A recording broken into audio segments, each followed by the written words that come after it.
बिस्मिल्लाहिर्रहमानिर्रहीम। नाज़रीन, एडवोकेट उज़्मा वनावर आपकी खिदमत में एक नए टॉपिक के साथ हाजिर हूँ। जैसे कि मेरे टॉपिक्स जो हैं फ़िलहाल सारे लॉ से रिलेटेड हैं। मेरा आज का टॉपिक है रेस्टिट्यूशन ऑफ कंजुगल राइट्स, जिसको हम उर्दू में कहते हैं दावा द हकूक़ ज़न्नशुई। ये केस किस वक्त करने की नौबत आती है? फैमिली कोर्ट को इसका इख्तियार समात हासिल है, फैमिली कोर्ट को इसकी जुरिस्डिक्शन हासिल है, इस कोर्ट केस को डील कर सकती है। जब एक औरत बगैर किसी वजह के अपने खामन को छोड़कर अदम आबाद हो जाती है, तो ऐसी सूरत में मर्द के पास ये राइट है कि वो रेस्टिट्यूशन ऑफ कंजुगल राइट दावा द हकूक़ ज़न्नशुई का केस फैमिली कोर्ट में कर सकता है। इस केस को साबित करने के लिए मर्द को दो चीज़ें साबित करनी होती है। पहली चीज़ उसको साबित करनी है कि विदाउट वैलिड रीज़न जो है मेरी बीवी मेरा घर छोड़ के चली गई है। दूसरा, उस सूरत में कोर्ट फिर ऐसी बीवी को डिसोबीडियंट वाइफ डिक्लेयर कर देती है। अब लॉ ये कहता है कि विदाउट वैलिड रीज़न अगर औरत जो है मर्द का घर छोड़ के चली गई है तो husband has right to file this type of case. अब वैलिड रीज़न जो क्या है?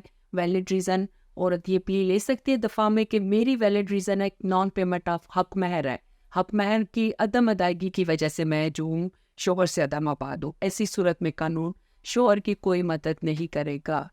लेकिन अगर ये साबित हो जाता है कि बीवी को हक महर अदा शुदा है और उसके बावजूद वो शोहर से दूर रह रही है और अपने फ़राइज़ अदा नहीं कर रही है, तो उस सूरत में कोर्ट जो है मर्द के हक में डिक्री करेगा। अगर साबित हो जाता है कि बीवी को हक महर अदा शुदा है और वो उसके बावजूद अदम आबाद है, तो कोर्ट ऐसी बीवी को डिसोबीडियंट वाइफ ठहराएगी। और डिसोबीडियंट वाइफ जो है लॉ की ज़ुबान में किसी खर्चे की हकदार नहीं है। जब ज़्यादातर ऐसे केसेस की जो फैसला है मर्द के हक में कंडीशनल होता है कि अगर आपने बीवी को हक महर अदा कर दिया। ये जो टॉपिक है, ये जो मर्द के पास एक एब्सोल्यूट किस्म की दादरसी है, ये इंटरलिंक्ड है विद पेमेंट ऑफ डॉवर।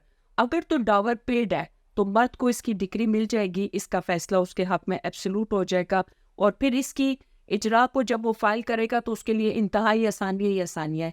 लेकिन अगर उसने हक महर नहीं दिया हुआ और कानून ये कहता है कि ये कोर्ट में विद क्लीन हैंड्स नहीं आया, क्लीन हैंड्स मीन्स कि ये विदाउट पेमेंट ऑफ हक में आया है, कानून मर्द की कोई मदद नहीं करेगा। नाज़रीन, ये इस किस्म के केसों का फैसला जब मर्द के हक में हो जाता है तो ज़्यादातर लोग अंडर रॉन्ग कंसेप्ट ये होते हैं कि जी अब मर्द के हक में ये रेस्टिट्यूशन ऑफ कंजुगल राइट की डिक्री हो गई है तो अब बीवी जो है उसको बजरिया पुलिस जो है अदालत जो है मर्द के साथ मजबूर करेगी कि तुम जाके मर्द के पास रहो।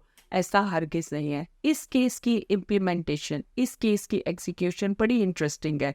जो लॉ के मुताबिक है, मैं अपनी ज़ाती आरा पे नहीं बता रही हूँ आपको, कि ऐसी सूरत में अगर मर्द के हक में ये डिक्री हो जाती है, कोर्ट उसको कह देती है कि डिसोबीडियंट वाइफ है, इसका डॉवर भी पेड है, ये बगैर किसी वैलिड रीज़न के मर्द से दूर रह रही है, तो ऐसी सूरत में इसकी इम्प्लीमेंटेशन कोर्ट ऐसे करेगी कि उस औरत की जो है प्रॉपर्टी जो है उसको सीज कर लेगी, उसको अटैच कर लेगी property.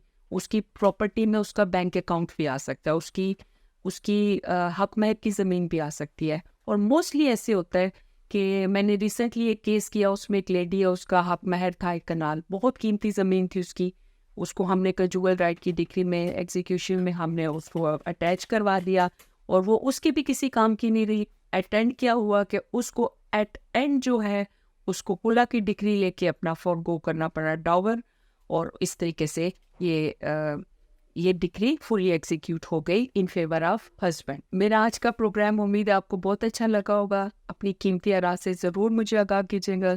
Thank you very much.